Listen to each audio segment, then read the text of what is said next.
Madame, avez-vous Djilal Anaïs? On est là aujourd'hui pour vous présenter notre projet qui concerne la fièvre de typhoïde.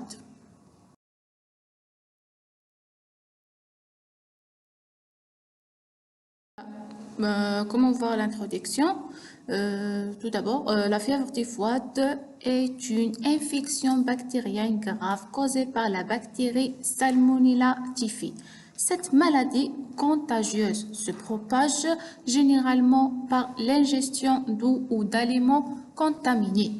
La fièvre typhoïde se caractérise par des symptômes tels que la fièvre persistante, les maux de tête, les douleurs abdominales et peut entraîner des complications sévères si elle n'est pas traitée rapidement. Et le temps de traitement varie entre 4 à 6 semaines. Voilà. Deuxièmement, la définition. La fièvre typhoïde est une maladie infectieuse causée par la bactérie Salmonella typhi, comme on a dit en précédent. Et voilà. Et se caractérise par de la fièvre élevée, ça veut dire la fièvre augmentée, et de maux de tête et de douleurs abdominales et une répétition cutanée. C'est une maladie grave qui nécessite un traitement antibiotique. Et parmi les antibiotiques efficaces par cette fièvre, on a la céphalosporine de troisième génération, par exemple. Et voilà.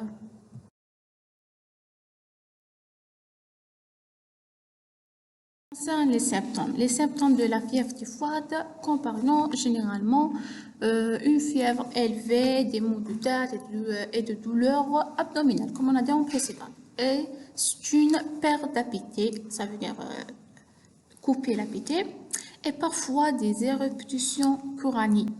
La patiente peut également présenter une fatigue intense et des troublements gastro-intestinaux tels que la constipation ou la diarrhée, ainsi que des symptômes généraux tels que des frissons et une sensation de malaise. Il est important de noter que ces symptômes peuvent varier en intensité et la consultation médicale est cruciale pour un diagnostic précis et un traitement approprié. Et peut suivre ces symptômes des complications qui sont très graves comme la cardiaque, un colopathie céphique et 4 anomalies électroniques et aussi un syndrome pseudo-perforatif. Et voilà. Les causes. La principale cause de la fièvre typhoïde est l'infection par la bactérie Salmonella typhi. Cette bactérie se propage généralement par la consommation d'eau ou d'aliments contaminés par des matières fécales infectées. Voilà. Et les personnes porteuses de la bactérie, même s'ils ne présentent pas des symptômes, peuvent contribuer à la propagation de la maladie. La contamination peut également se produire par contact direct avec des individus infectés. Et l'hygiène personnelle, la salubrité de l'eau et la manipulation sur des aliments joués et un rôle crucial dans la prévention de la fièvre typhoïde. Et voilà.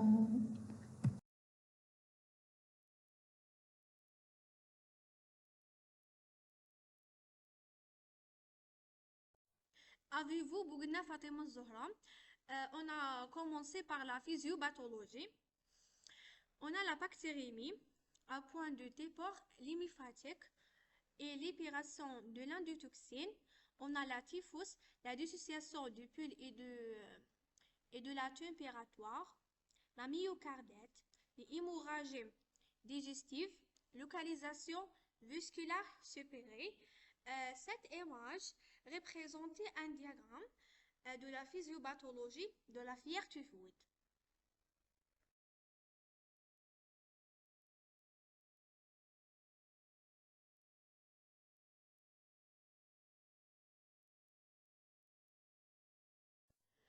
Aussi, on a la complication de grands mécanismes spécifiques et toxiniques à la complication spécifique hépatite bactérienne. HTFIL, 10% de cas. Cholécystite, cystite 0,5 à 2%. Et deux, la complication, on a la complication toxinique, il y a trois. La complication intestinale, les hémorragies digestives basse. B, la complication cardiaque, la myocardique avec trouble de rythme, trouble de la conduction. C'est la complication cérébrale, encéphalopathie ou le typhus qu'on vient en commun peut s'associer à des troubles psychiques. Cette photo, on a comme la complication de la fièvre typhoïde.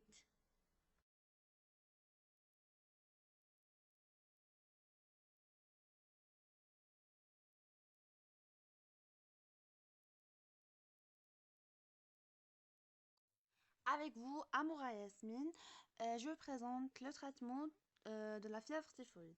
A, c'est le traitement curatif. 1, c'est hospitalisation. 2, c'est le traitement symptomatique.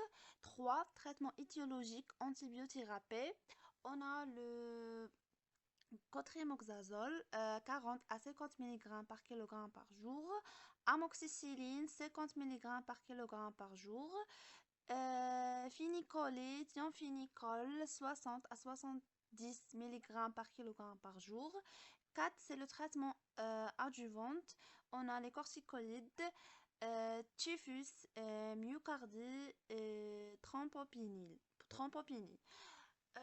Il y a deux photos qui représentent 6 médicaments, amoxicilline et cotrimoxazole. Voilà.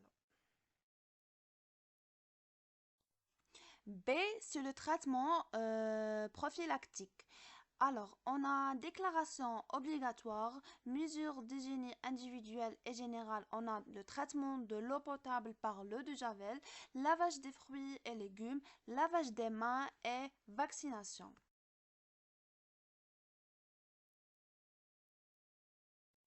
Et voilà la conclusion. La fièvre typhoïde est une maladie systématique. Les symptômes sont principalement une fièvre élevée, une diarrhée, une prostration, des douleurs abdominales et une éruption rosée. Le diagnostic est clinique et confirmé par la culture. Le traitement repose essentiellement sur l'antibiothérapie. Et voilà, merci.